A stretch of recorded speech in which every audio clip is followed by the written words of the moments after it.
Boa noite com Jesus. Vamos inclinar nossas cabeças.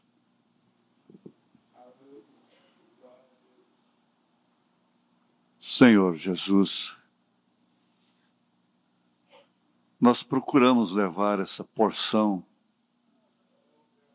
para tantos outros que estão em distâncias longínquas.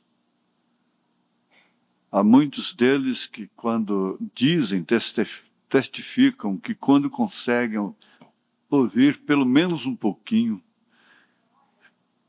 ficam tão felizes e satisfeitos. E essa igreja está se esforçando, mesmo às vezes inconscientemente, para esta missão, esse rádio, só na Rádio Anhanguera, 26 anos. E nessas outras emissoras, o Senhor tem sustentado esse ministério do rádio de uma maneira misteriosa. E esse pobre esqueleto tem sido usado pelo Senhor, pelo que muito agradecemos. Pedimos ao Senhor continuar fazendo isso em benefício da tua noiva, dos teus eleitos. Sabemos que aquele copo d'água que é dado para ela não fica sem recompensa. Muito embora quem dá o copo d'água não se refere propriamente aos eleitos. São aqueles que não são eleitos e dão o copo d'água para os eleitos. Então isso não é apenas um copo d'água. Isso é tudo que ela precisa. É a roupagem completa. É a mensagem, as 7 eras da igreja, os 7 selos. E tudo que o Senhor tem posto em nossas mãos, de graça, temos também dado de graça. Temos procurado alcançar a todos os rincões desta nação. E o Senhor reconhece, o Senhor sabe disso, que esse povo, estas irmãs, esses irmãos, são os instrumentos para isto. Que o Senhor recompense esta igreja com saúde, com alegria da salvação. Esses que trabalham, diaconizam, administram, tocam, cantam, sacrificam alguma coisa, dentro de um bom espírito, com alegria na alma, para este fim. Tenha sua recompensa. Senhor Jesus, continua conosco agora, nessa meditação da angústia daqueles que perdem tudo para serem redimidos. Então, nós pedimos, em nome do Senhor Jesus Cristo, estas bênçãos e agradecemos. Amém, Senhor. Amém. A angústia de espaço, ela se refere à estreiteza, a limite, a restrição. E essa dimensão humana, vamos prestar bem atenção, essa dimensão humana é sujeita a limites, a restrições, a estreitamentos. O que, sem dúvida alguma, confina a dimensão em limites. Justamente por sermos limitados, é que somos objetos de angústia. Por favor, me ajudem. Não fiquem conversando, olhando para os lados. Eu me esforço para isso. Olhem para cá, escute. Diácono, me ajuda aí, essas duas pessoas conversando aí atrás. na porta. Vocês atrapalham todo mundo. Prejudica a igreja toda. Isso causa angústia. Eu sei que às vezes há necessidade, então dá um sinalzinho assim, sai, conversa lá fora. Não é certo? Então vamos ver mais de uma maneira bem assim objetiva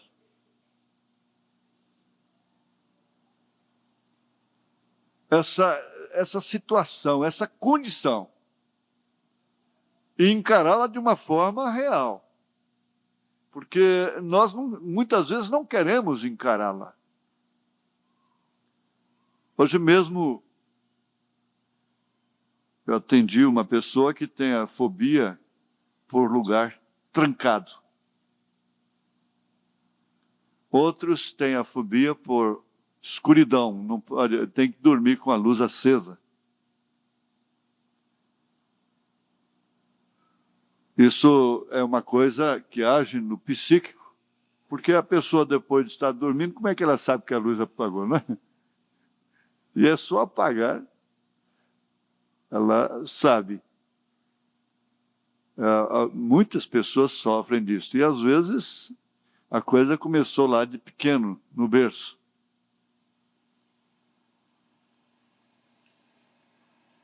Essa dimensão é sujeita a restrições, a espaço, a limites.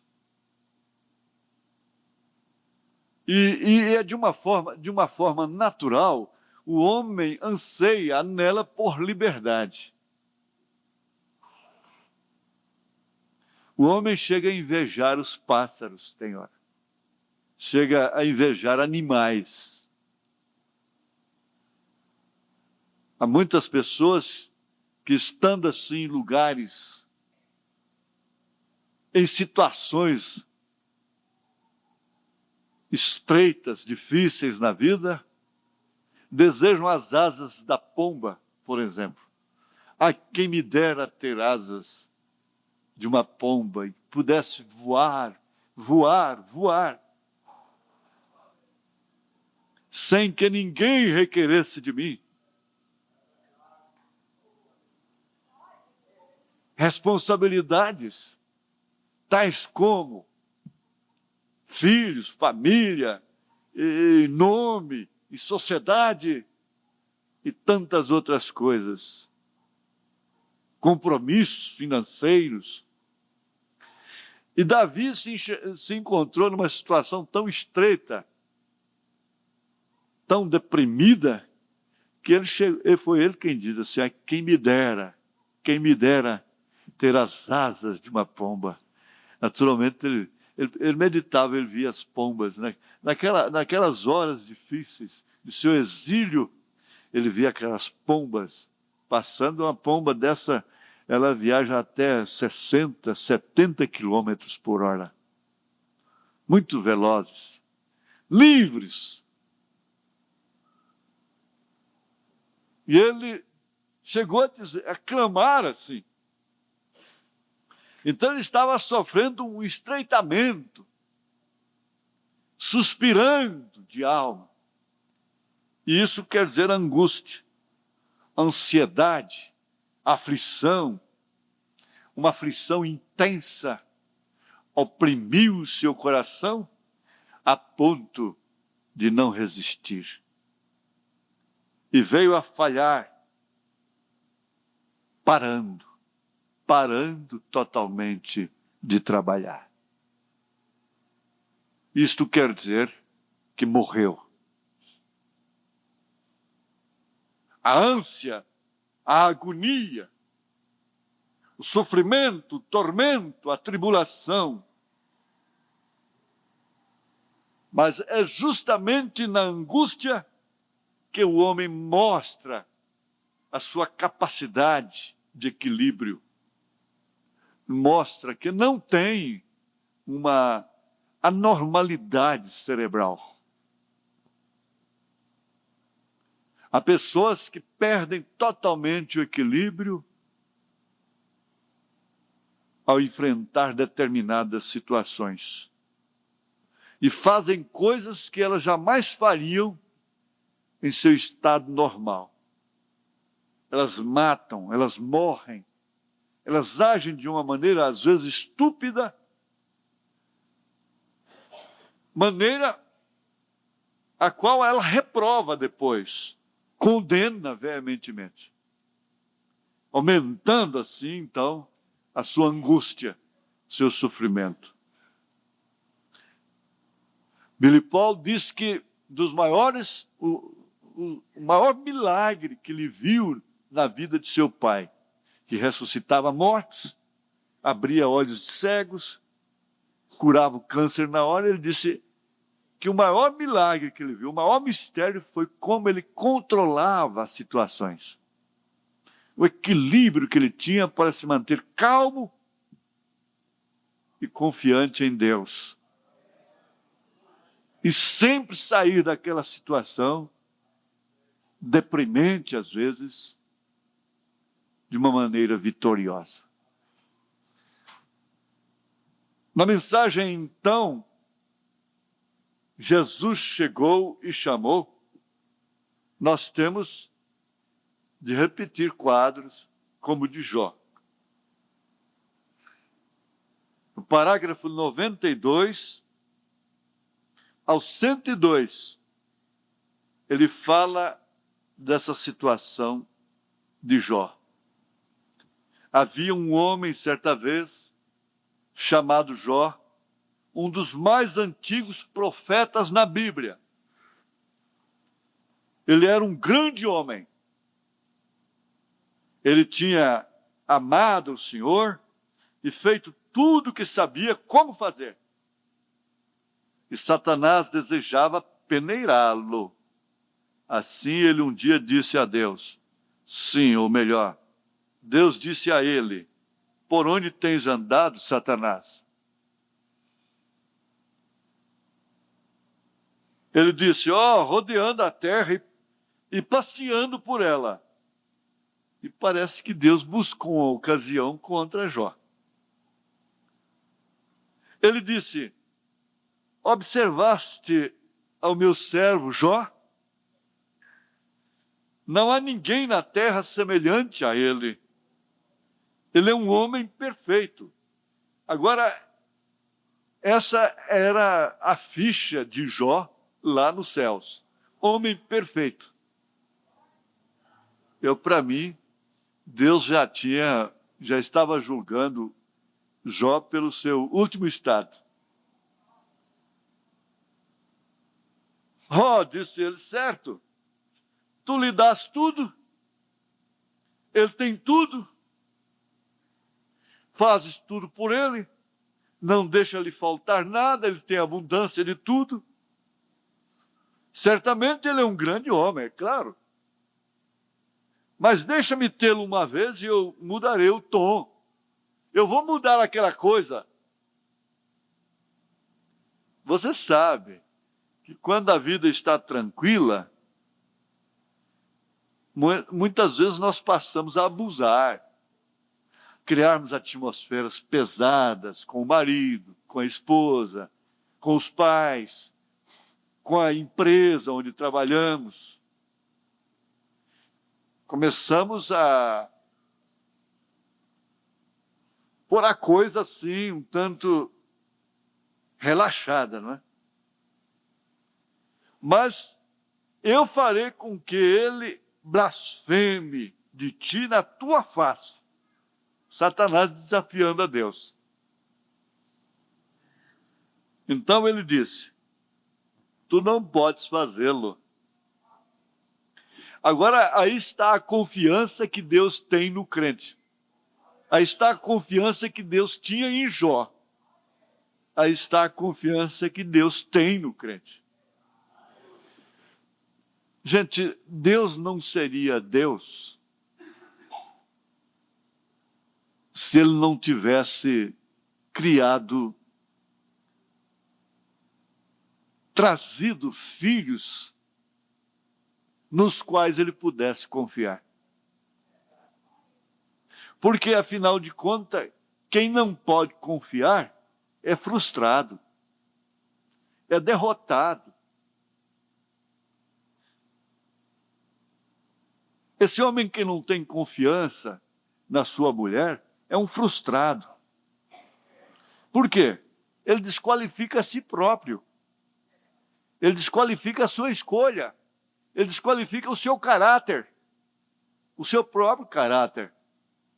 Fica vulnerável, insultado, a não poder confiar na mulher para a qual ele deu o seu nome.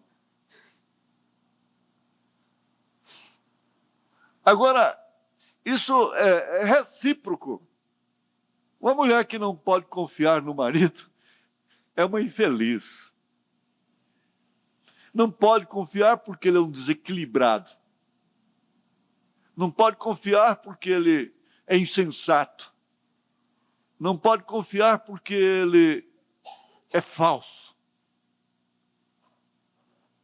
Não pode confiar porque ele carrega um espírito de prostituição e ela está sujeita até a pegar uma AIDS, uma doença maligna, a qual ela não tem culpa. Que vida, que tensão terrível. Agora, Deus podia confiar naquele crente. E o profeta diz, essa é sua confiança em um crente. Por quê? Ele é infinito. Ele pode conhecer a todo mundo ao mesmo tempo, desde a fundação do mundo, ou antes da fundação do mundo. Ele conhece o princípio e o fim de cada pessoa.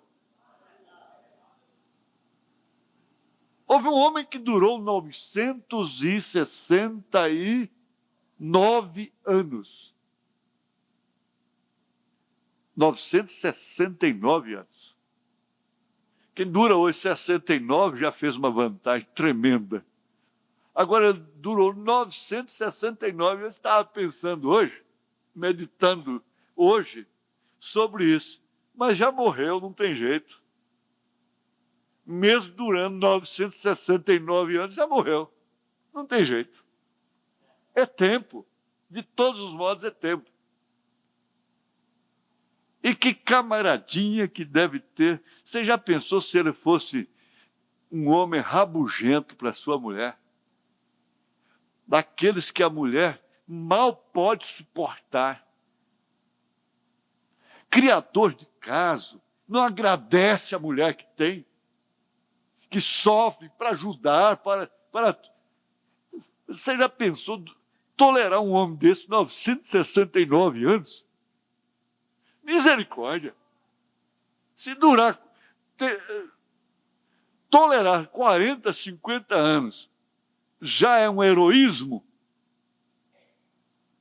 Já pensou centenas de anos?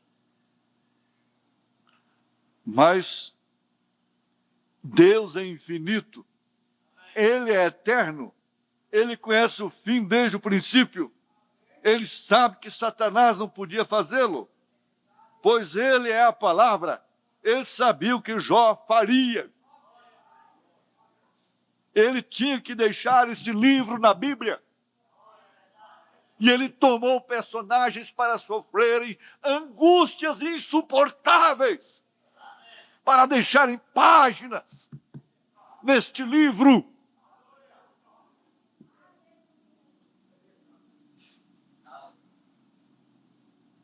Ele pode tomar para deixar um versículo na Bíblia? Pode tomar sua vida para deixar um recado na Bíblia? Ele pode tomar? Agora ele tomou Jó para deixar um dos maiores livros da Bíblia. Isso é tremendo.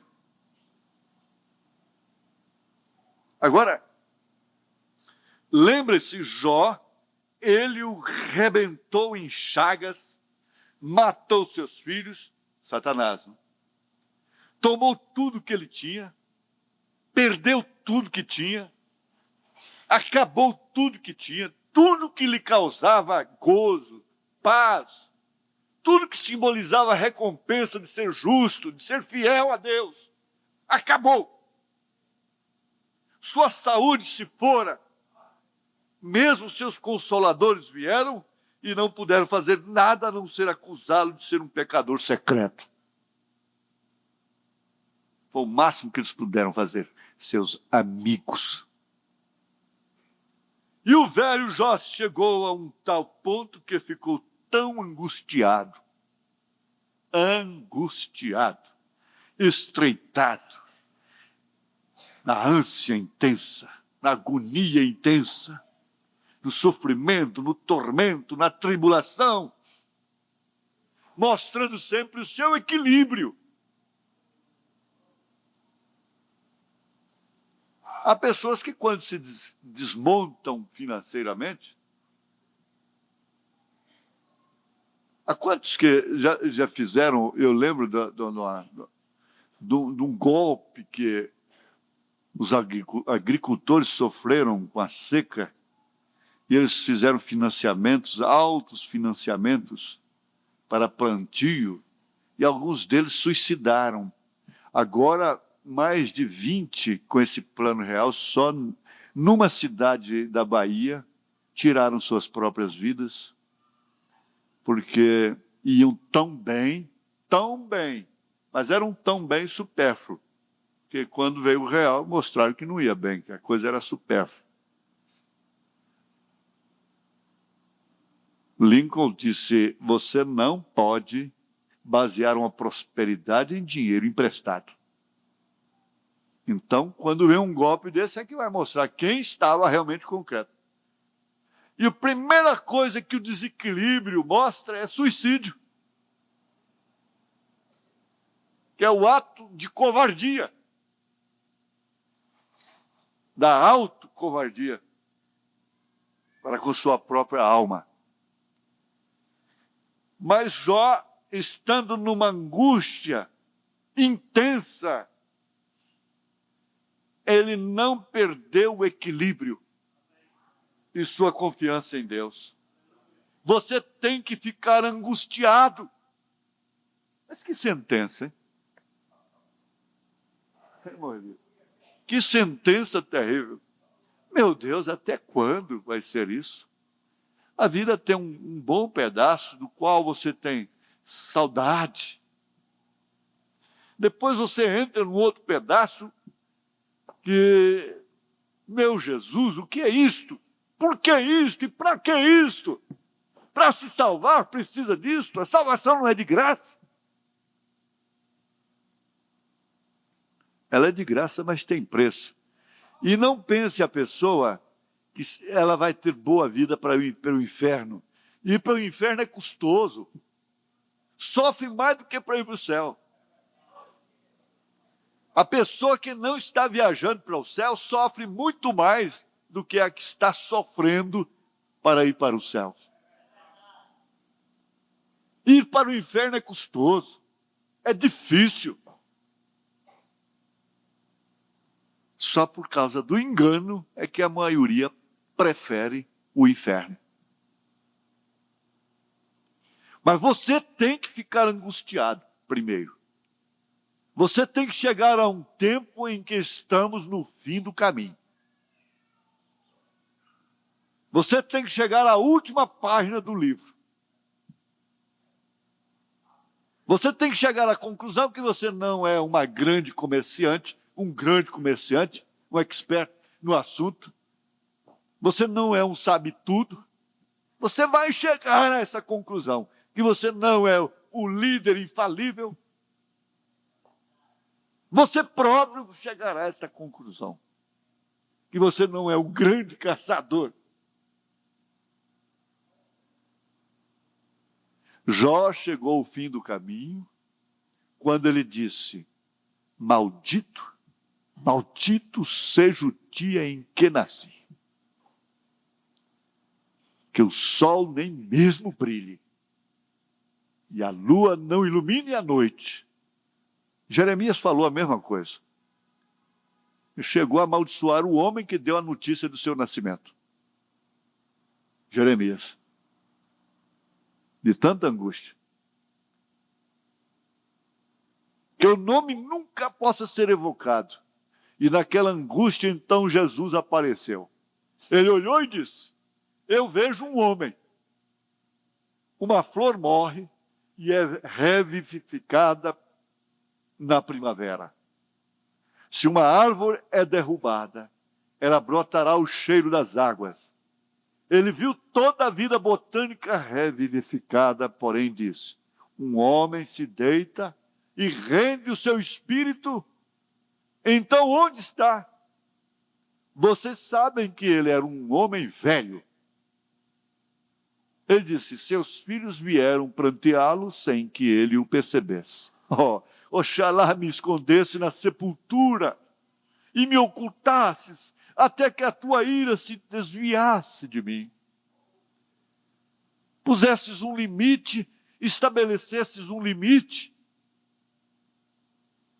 E continuando assim, dessa forma, falando, ele estava no fim de sua angústia. O que aconteceria? As folhas vivem, voltam à árvore, as flores voltam novamente, tudo mais surge, mas um homem se deita e rende seu espírito. Ele estava angustiado. Ele não sabia o que poderia lhe acontecer. E ele, naquela idade, descendo para o seu ocaso, estava no seu poente. Quando ele ficou, então Jesus apareceu. Deus levantou sua cabeça em direção ao céu. E ele viu Jesus vindo nos últimos dias. Naquela hora mais sombria, quando sua mulher disse: amaldiçoa a Deus e morre. Ele ainda disse: mulher, tu falas como a doida. O Senhor o deu e o Senhor o tomou. Bendito seja o nome do Senhor. Até sua mulher o rejeitou, sua igreja o rejeitou, todos o rejeitaram. Na hora sombria, quando ele não sabia para onde estava indo dali, Jesus apareceu. Então ele clamou: eu sei que meu Redentor vive e que nos últimos dias se levantará sobre a terra. E depois de consumida minha pele, ainda em minha carne verei a Deus, vê-lo-ei por mim mesmo. Em sua hora mais sombria, então Jesus apareceu. Sim, Senhor, foi na sua hora mais sombria, quando ele havia perdido tudo.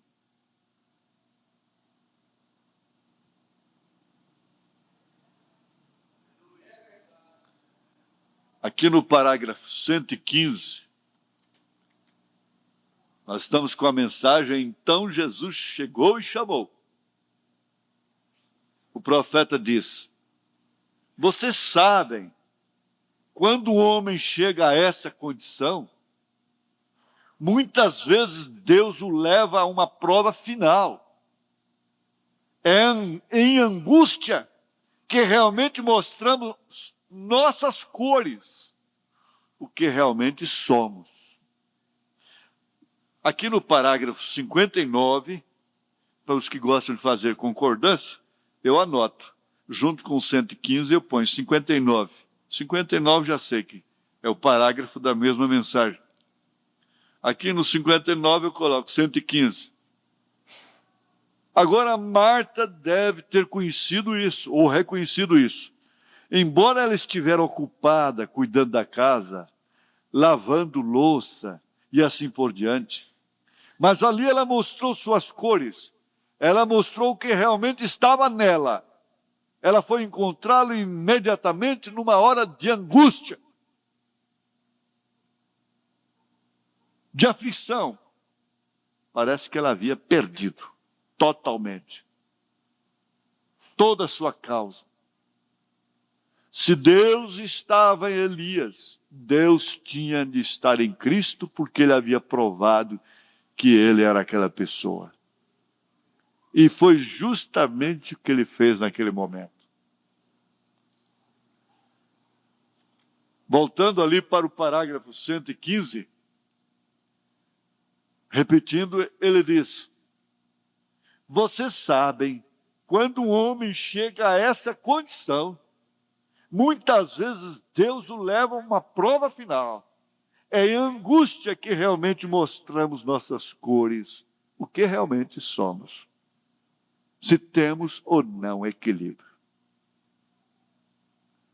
No parágrafo 37 da mensagem Esteja certo de Deus, o profeta falando desta viúva que havia perdido tudo que tinha. Porque alguém disse, eu não tenho tudo que amo, mas amo tudo que tenho. Tudo que ela perdeu significava muito para ela. E ela perdeu tudo que tinha. Perdeu inclusive seu marido. Ela ficou sozinha com um filho. Aquele filho ainda era novo, era criança. Por certo, então, era uma viúva nova. Enfrentando aquela dificuldade, aquela angústia. E nesse parágrafo 37 da mensagem Esteja certo de Deus, o profeta diz, e o azeite estava... somente sobrava uma boa colherada no pequeno recipiente. Que angústia! Ela sabia que ia morrer. Ela ia fazer aquele último bocado, ia comer com seu filho e depois, então, morrer. Porque tantos outros estavam morrendo. E ela estava magra, seu filho estava magro. Já havia perdido a saúde. Tanto é assim que ele morreu logo depois. Com Elias lá dentro de sua casa. Somente aquela quantia de azeite e aquela quantidade de farinha restava entre ela e a morte. Agora veja, 1 Reis 17, 8 em diante. Então veio a palavra do Senhor dizendo a Elias, né? Ao profeta Elias: levanta-te e vai a Zarefate, que é de Sidom, e habita ali. Eis que eu ordenei ali uma mulher viúva que te sustente. Como Deus faz as coisas. Então ele se levantou e foi a Zarefate, e chegando à porta da cidade, eis que estava ali uma mulher viúva apanhando lenha, e ele a chamou e lhe disse: traze-me, peço-te, num vaso um pouco d'água que beba. E indo ela buscá-la, ele a chamou e lhe disse: traze-me agora também um bocado de pão na tua mão. Porém ela disse: vive o Senhor teu Deus, que nem um bolo tenho, senão somente um punhado de farinha numa panela e um pouco de azeite numa botija. E vês aqui, apanhei 2 cavacos e vou prepará-lo para mim e para o meu filho, para que o comamos e morramos. E Elias lhe disse: não temas, vai, faze conforme a tua palavra. Agora, ele não discutiu, e nem ela tampouco. Porém, faz disso primeiro para mim um bolo pequeno, e traze-mo para fora. Depois farás para ti e para o teu filho. Porque assim diz o Senhor Deus de Israel: a farinha da panela não se acabará, e o azeite da botija não faltará, até o dia em que o Senhor dê chuva sobre a terra. E foi ela e fez conforme a palavra de Elias. E assim comeu ela, e ele, e a sua casa muitos dias. Da panela a farinha se não acabou, e da botija o azeite não faltou, conforme a palavra do Senhor que falara pelo ministério de Elias. E depois destas coisas sucedeu que adoeceu o filho desta mulher. Não acabou a angústia. com Elias dentro de sua casa, a botija cheia de azeite, a panela cheia de farinha, cheia do Espírito Santo, a sua angústia ainda não havia acabado.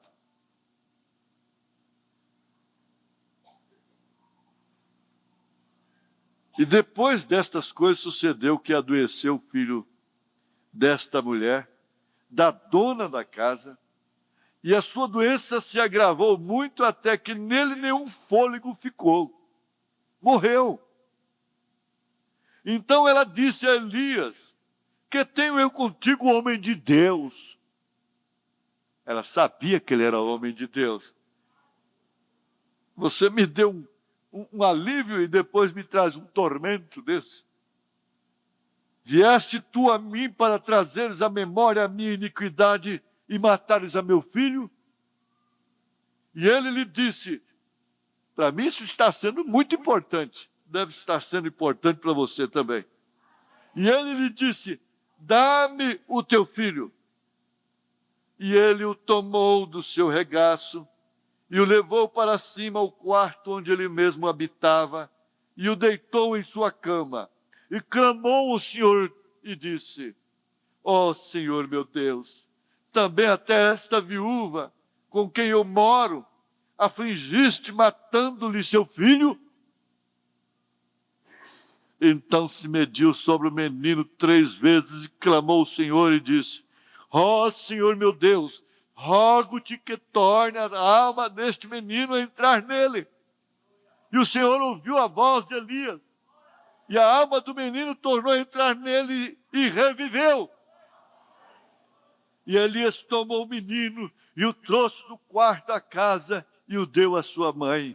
E disse a Elias: vês aí, teu filho vive. Então a mulher disse a Elias: nisto conheço agora que tu és homem de Deus e que a palavra do Senhor na tua boca é verdade. Passou sua angústia? Sim. E o azeite estava sobrava uma boa colherada no pequeno recipiente. Somente aquela quantia de azeite e aquela quantidade de farinha restava entre ela e a morte. Ela deve ter sido muito sincera em sua oração, quando estava enfrentando aquela condição. Espere, você vai ver como é que você vai mudar a música dentro de casa com sua mulher.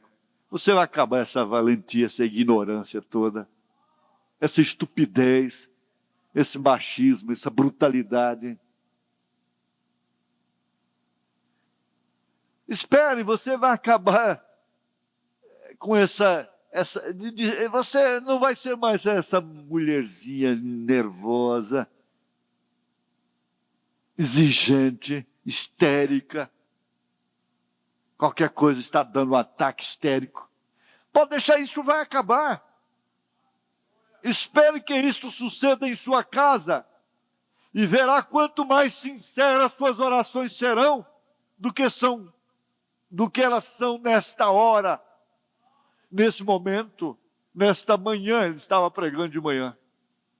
Assim sucede quando sabemos que a morte está às portas. Aqui ele disse, no 115, então Jesus chegou e chamou: vocês sabem, quando o homem chega a essa condição, muitas vezes Deus o leva a uma prova final. É angústia que realmente mostramos nossas cores, o que realmente somos. Espere que isto suceda em sua casa e verá quanto mais sinceras suas orações serão do que são nesta manhã. Assim sucede quando sabemos que a morte está às portas. Não há lado para chegar em determinadas pessoas. É como aquele cavalo. Nós ouvimos isso aqui. Tinha um cavalo que tinha um peão muito bom sobre ele, manso, meigo. E este cavalo levava banho, ração, carinho, e ele continuava rebelde. Rebelde. Então, o que fez o seu proprietário? Mudou de peão. Trocou o cavalheiro, o jockey. E colocou sobre ele um jockey mau, perverso. E esse peão, então, esse cowboy mau, perverso, tratou-lhe com pancadas entre as orelhas. Esporas pontiagudas, sangrando suas costelas, seu vazio. Agora, depois, todo banhado de sangue, de apanhar bastante, agora ele ficou manso. Irmão Branham disse, então, o Espírito Santo quer nos botar em ordem, dizendo, não é assim, minha filha. Não é assim que se veste. Não é assim que se porta. Não é assim que se faz, meu irmão. Não é assim, marido. Não é assim, mulher. Mas nós vamos ficando cada dia mais rebeldes, mais duros. Então, quem é que entrega a Satanás? Ele próprio tira o jockey, o cowboy, o peão de cima. O manso. Aquele que fala no coração. E ele põe aí ele entrega aquele camarada, aquela camaradinha, para um peão malvado, que não tem dó de bater, que não tem dó, que gosta de ver sangue correr. Aí então é hora de falar mais brando com a mulher, mais brando com o marido. Agora é hora de mudar a música dentro do Titanic. Mais perto quero estar, ó Deus, de ti.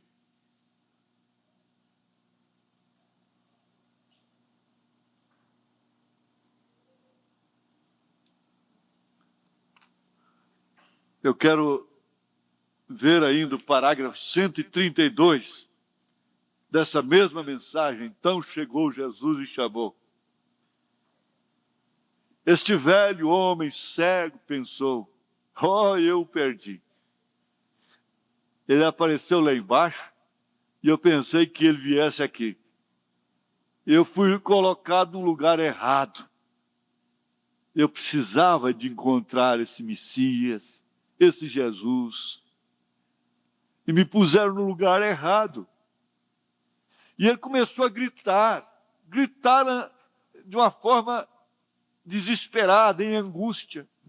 Ele pensou, se ele é a palavra, ele é Deus. Ele tem que ser. Assim, ó Jesus, filho de Davi, tem misericórdia de mim. Naquela hora de angústia, ele clamou por ajuda. Ele reconheceu que precisava de ajuda. Se ele fosse um homem sadio, enxergasse e não dependesse dos outros, fosse um homem próspero, talvez, por certo, ele nunca teria clamado, Jesus, filho de Davi, tem misericórdia de mim. Se ele não estivesse naquela angústia. Agora estamos falando do ser humano. O humano é por natureza rebelde, murmurador, conspirador, blasfemo, maledicente. Ele não agradece. O humano é assim. Essa inclinação da carne é inimizade contra Deus. E ela precisa de angústia, ela precisa de melancolia, ela precisa de solidão, ela precisa de pancadas para ser mortificada. Não é pancada que você dá na sua mulher, não. O Branham disse que o homem que bate numa mulher, ele não tem coragem de bater num homem. ele é um covarde. Não é isso, não. Deus está tratando com seus filhos de uma forma diferente. Esse bater aí compete exclusivamente a Ele, a Deus. Não resta dúvida, eu tenho ouvido isso por muito tempo. O que eu plantei, estou colhendo. O que eu plantei, eu estou colhendo. Tenho ouvido isso milhares de vezes. O que eu plantei, eu estou colhendo. Que Deus me dê graça agora. Naquela hora de angústia, ele clamou por ajuda. Mas por que ele clamou? Porque ele já havia perdido tudo que tinha, inclusive a visão. Ora, no parágrafo 147, vamos para lá. A mensagem é a mesma. Então Jesus chegou e chamou. Então ela sobe lá com este pote sobre sua cabeça, já é a mulher samaritana.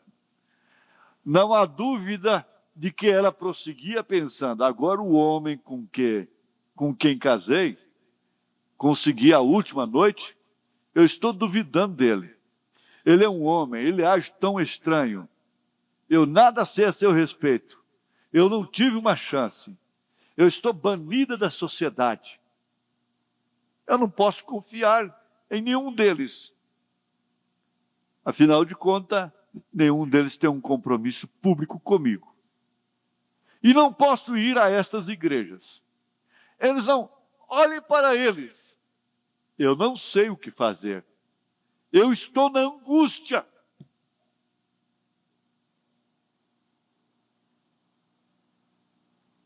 Agora, isso aqui é uma inferência, mas é inferência profética. O profeta maior de Deus é a autoridade para fazer inferência. Eu estou em angústia. Porque você sabe que nenhuma mulher deveria se comprometer com um homem que não pode fazer um compromisso público com ela. Por que apoio ele pode lhe dar depois? E ela não tinha nenhum que tivesse feito um compromisso público com ela. Resultado, eu estou em angústia.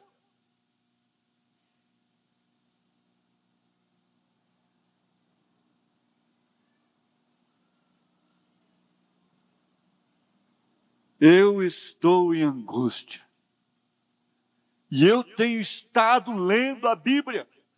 Seguramente, algum dia, aquele profeta aparecerá em cena. Agora, eu sei que eles alegam que não há tal coisa. Isto pode ser talvez daqui a 100 anos e daqui a 1000 anos.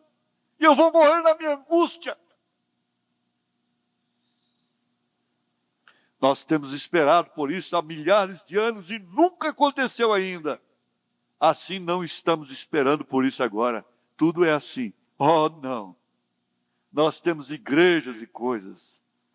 Não precisamos de nada como aquilo agora. Como esse grande ministério. Como aquele homem assentado junto ao poço de Jacó.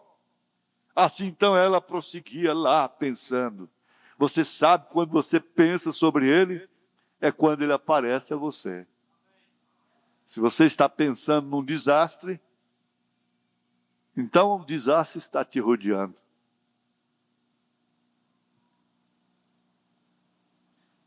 Quando você está pensando naquilo e naquilo outro, aquilo está sempre te rodeando, porque você está alimentando aquele pensamento. Agora, quando você pensa sobre ele, é quando ele aparece a você. Como nós tivemos a última noite, quando eles estavam a caminho de Emaús. Quando ela pensava sobre estas coisas, ela ouviu um homem dizer, dá-me de beber.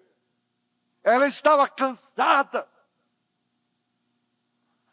Uma mulher que para pegar água num poço tinha que esperar as famílias pegarem.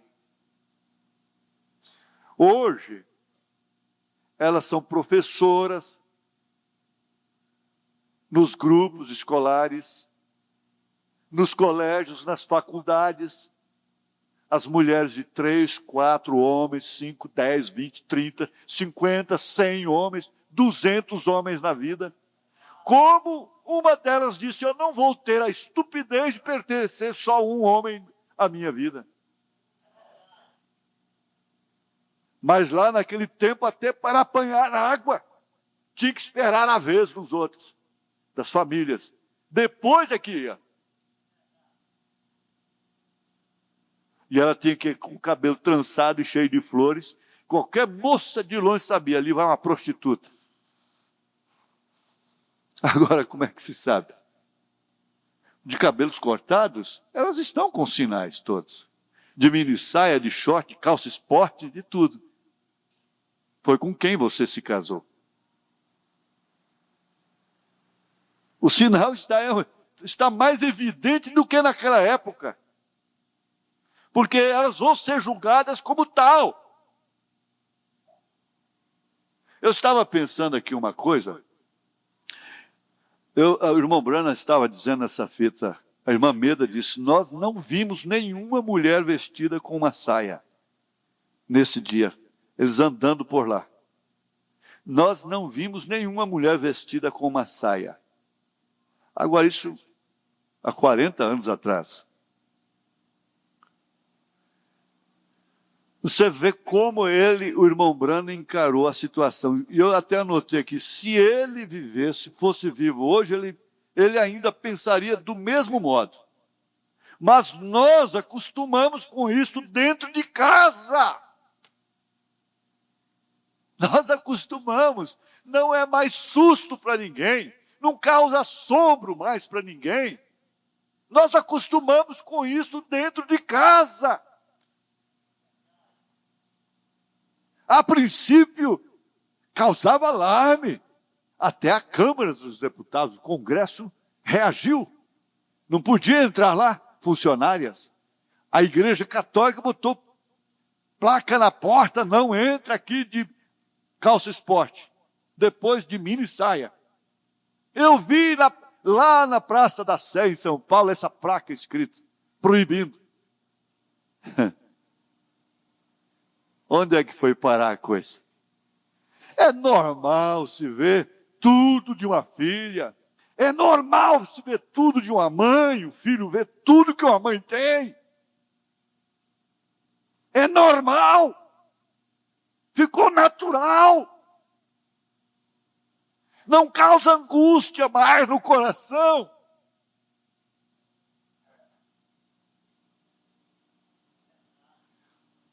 Que hora que nós estamos vivendo?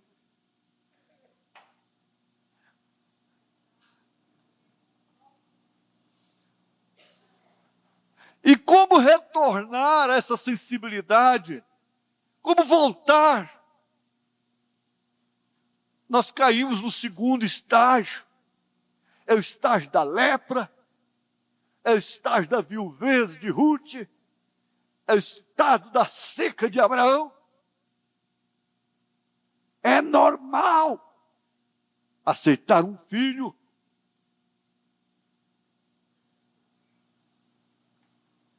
Aquelas condições dentro de casa. É natural.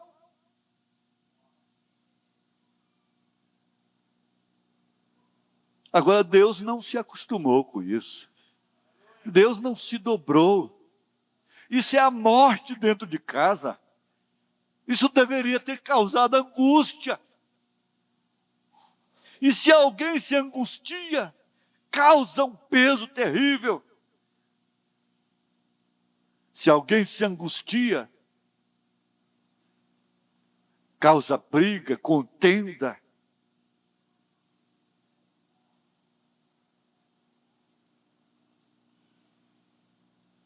Agora, quando ela pensava sobre estas coisas, ela ouviu um homem dizer, dá-me de beber. Ela não estava contente com a sua situação. Ela não estava satisfeita com sua condição. Ela não estava tentando obrigar a lei ser modificada a seu favor. A família se sujeitar à sua condição. Não. Que tal isso? Em sua hora mais sombria, quando sua moral se fora, acabou a moral dele. É lixo. A moral dela virou lixo. Talvez uma bonita senhorita, posta na rua para viver assim. Ela não podia ser mantida dentro de casa. Muitas vezes não é culpa da garotinha, é culpa dos seus pais, por deixarem-na sair assim. E lá estava ela, talvez seus pequenos cachos de cabelo pendentes. Ela estava esgotada, prosseguindo, cansada, marginalizada, principalmente se tratando de quem tinha uma semente lá dentro, a qual todos nós já conhecemos. E ninguém queria nada com ela, a criança, e talvez uma grande história por detrás disso. De qualquer forma, eu sei de uma coisa: ela tinha lido a Bíblia e ela cria na Bíblia. Amém. E havia uma pequena semente dentro do seu coração. Disse: se isso de alguma forma acontecer, eu o saberei. Ela era predestinada para aquilo. Ela estava angustiada por causa daquela semente que havia dentro de seu coração. Olhe para aquele velho Judas lá de pé e agindo como ele agiu. Estava lá no fundo do seu coração. A luz estava brilhando aqui em cima em suas obras, mas dentro de seu coração ele não cria nisso. Ele não tinha aquela semente que aquela mulher tinha. E ali estava ela. Vem, a luz não podia tratar daquilo. Mas ali estava ela, creio, ela cria nela, mas sua vida estava obscurecida, por isso ela estava vivendo de uma forma angustiada. Quando a luz atingiu, ela arrancou a escuridão. Oh, asas de uma pomba! Mas quando a luz atingiu aqui em cima, ela obscureceu isso completamente. Essa é a diferença. Vem, ela nasceu para aquele propósito. Ela disse, quando ele lhe falou quantos maridos ela tivera, o que aconteceu? De repente ela ficou como que excitada. Ela ficou em angústia. Ela disse, Senhor, percebo que és profeta. Eu sei que quando o Messias vier, ele fará estas coisas. Então ele a chamou. Então ele a chamou. Ele a chamou. Eu sou, eu que falo contigo. Ela reconheceu isso pela palavra de Deus. Ele a chamou de seus pecados para uma vida. E seu nome está na Bíblia. E hoje ela tem vida imortal. Ela deixou um capítulo na Bíblia, porque ela se angustiou em razão da semente que ela tinha dentro dela. Ele pode chamar você da mesma maneira, porque Ele é o mesmo, ontem, hoje e eternamente.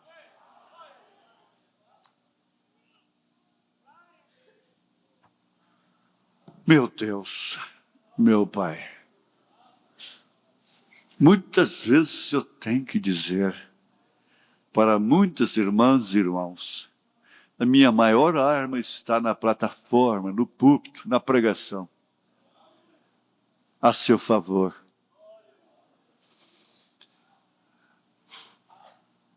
Tu sabes, tu conheces tudo que se passa com cada um de nós, nesse momento de angústia, de restrição, de estreitamento, Parece que estamos ficando sem lugar nessa terra. Sem lugar. Tudo que pensamos agora, eu vou sair dessa. De repente o muro fica mais alto. A barreira fica mais forte. A irmã pensa, eu vou sair dessa. Lá está. A muralha parece que mais forte ainda.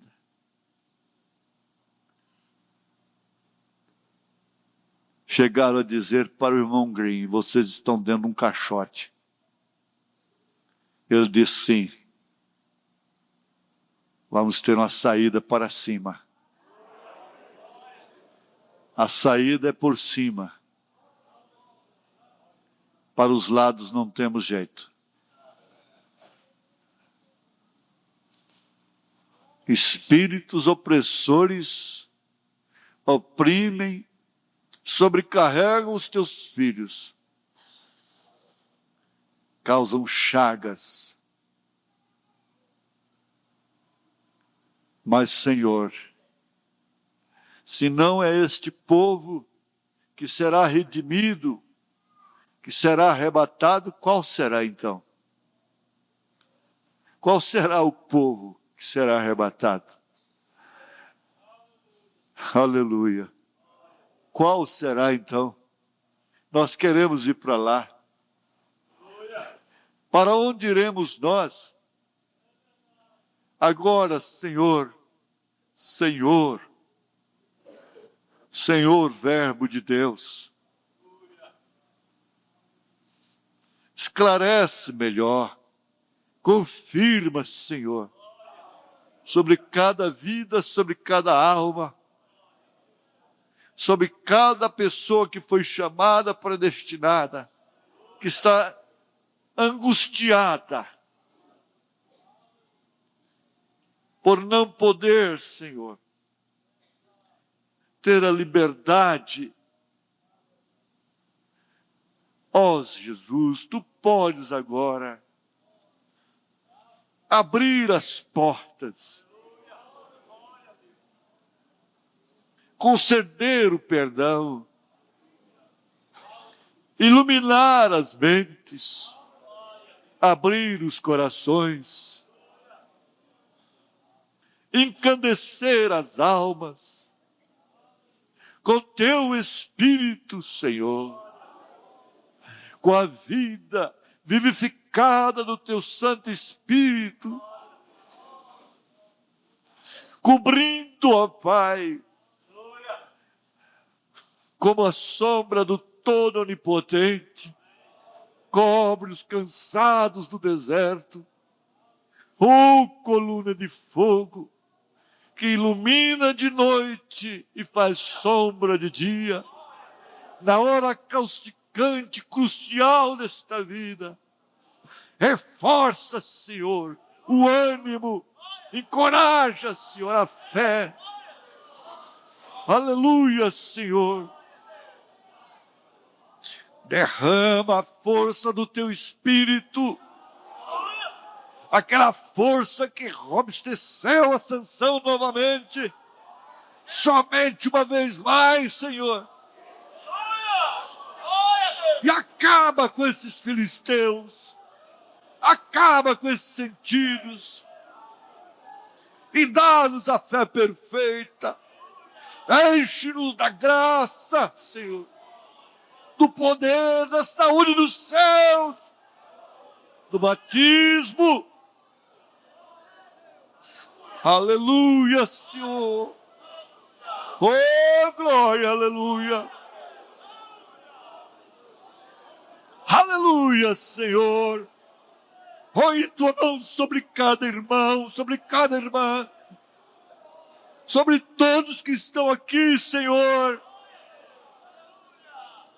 Vivifica, vivifica, Senhor, vivifica. Em nome do Senhor Jesus Cristo. Destrói a doença, elimina a causa da dor, da infecção, da inflamação. Seja destruída essa inflamação, essa infecção, essa dor, desapareça. Pelo verbo de Deus, pelo nome que o diabo não conhece. Aleluias. Glória ao Senhor Jesus. Aleluia. Glória a Deus, aleluia. Aleluia. Glória a Deus, aleluia. Ao lado de Jesus eu quero estar, e o seu amor ao mundo anunciar, em glória atingir a vida do porvir.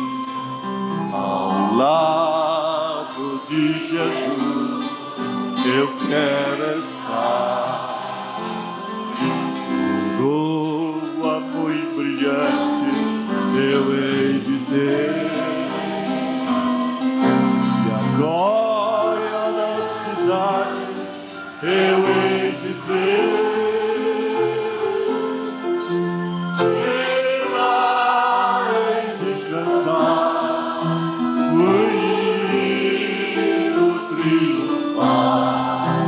Ao lado de Jesus eu quero estar. Ao lado de Jesus eu quero estar. Seu amor ao mundo anunciar,